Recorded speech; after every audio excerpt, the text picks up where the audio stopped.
like the priest mentioned, there's thousands of spirit worshippers in only different societies of spirit worshippers in this world. But he says we are the elite. We know the real truth about the Master and his angels. The Master's grain plane for harvesting the nations, for harvesting the multitudes of the earth into his cause, just before the close of the great controversy between the forces of good and evil.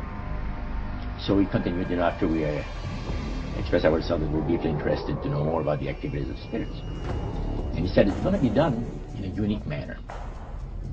This grain plane is going to take people are going to eat the stuff. Because he says spirits, demon spirits, will declare themselves to be inhabitants of far distant planets in the galaxies that are coming to warn the inhabitants of planet Earth of the impending destruction of the planet, unless something seriously proper is done to avoid it.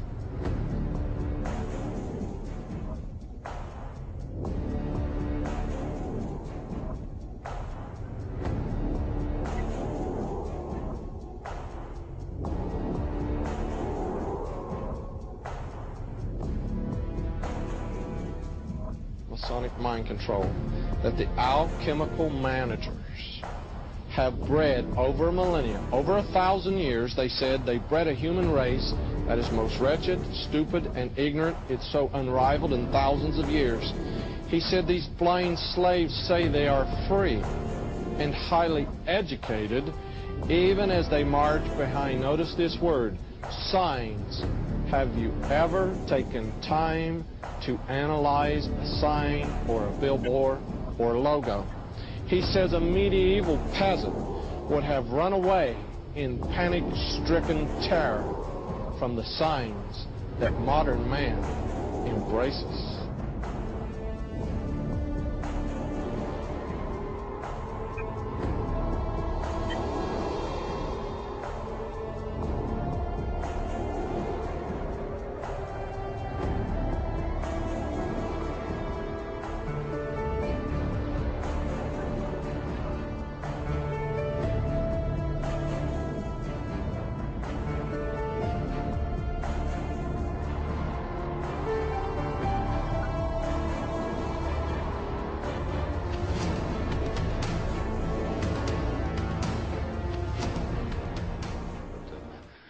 Once you know the vowels.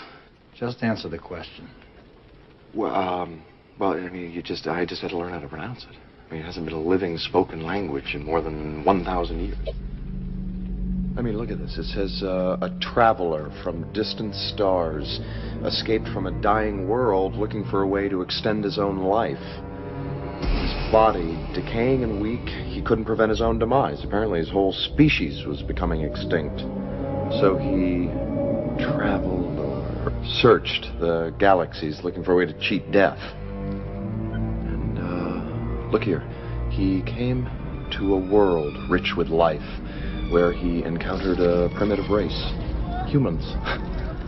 A species which, with all his powers and knowledge, he could maintain indefinitely. He realized within a human body he had a chance for a new life. Now, he apparently found a young boy. It says, as the frightened villagers ran, night became day. Curious and without fear, he walked towards the light.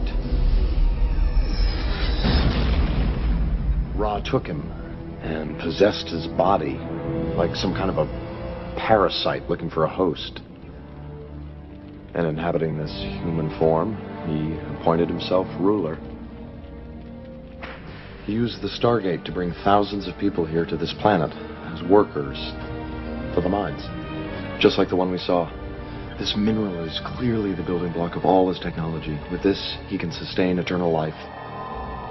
Now, something happened, where is it, back on Earth, a rebellion or uprising, and the Stargate was buried there. Fearful of a rebellion here, Ra outlawed reading and writing. He didn't want the people to remember the truth.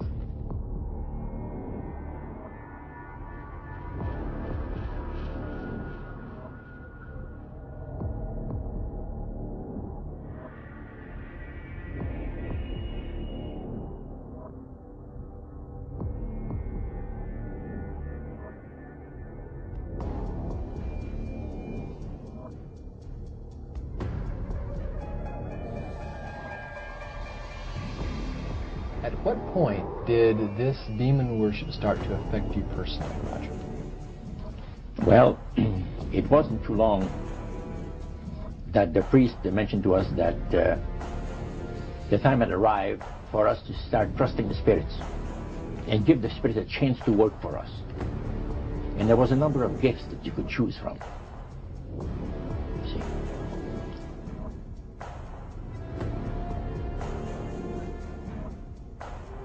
Americans are asking, why do they hate us? They hate what they see right here in this chamber. A democratically elected government. Number 10, deal with the use of slogans such as equity, liberty, fraternity into the mouths of the masses in psychological warfare. Boy, if that isn't Bill Clinton, I never saw it, never heard it before. That man is unbelievable. As former Congressman Denemeyer describes him, he's a draft-dodging, womanizing, pathological liar, and he certainly fits into item number 10. Number 11 dealt with war, number 11 theory, and goal. In 1773, Adam Weishaupt set down policies that were publicly announced in 1939, folks. 1773, publicly announced 1939 by Britain and the United States. And the war should be directed so that the nations on both sides are placed further in debt and peace conferences conducted so neither combatants obtain territorial rights. Yalta. Perfect example. Stalin, Roosevelt, Winston Churchill after World War II. Number 12 told those present that they must use their wealth to have candidates chosen to public office who would be obedient to their demands and would be used as pawns in the game by the men behind the scenes. The advisors will have been bred, reared, and trained from childhood to rule the affairs of the world. We have that today without any question. The men behind the scenes. Number 13, control the press. If you heard my lecture yesterday on Oklahoma City, I documented that the mainstream media is being controlled by the big power people, by the phony politicians, by the bureaucrats, without any question about it. Now a question. What have Herbert Hoover, Art Linkletter, Jack London, and Richard Nixon all had in common? Well, they've all been members of the exclusive all-male Bohemian Club in California, where every year at this time the elite from around the country get together for 2.5 weeks of fun and games. Among its members are businessmen like Leonard Firestone and Edgar Kaiser, and political figures like Gerald Ford, Henry Kissinger, William French Smith, and George Shultz. President Reagan, Vice President Bush, and Defense Secretary Weinberger are members of other camps. Richard Nixon is a Bohemian, and so are high-ranking executives of such companies as Eastern Airlines, Standard Oil of Indiana, and Bank of America. Privacy is one of the Grove's most cherished virtues. Members may not photograph, record, speak, or write about activities at the retreat. While many public officials are Grove members, the press is a distinctly unwelcome guest. We're from ABC News. Well, get back there. Can we talk to somebody in the... Get back there.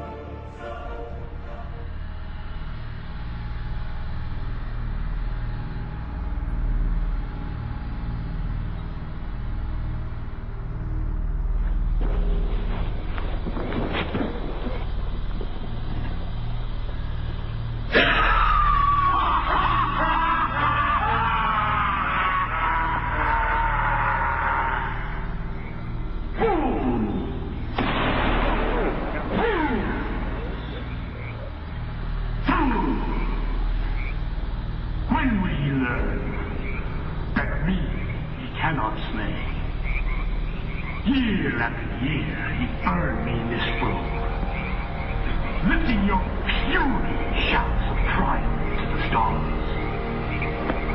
Lifting your puny shouts of triumph.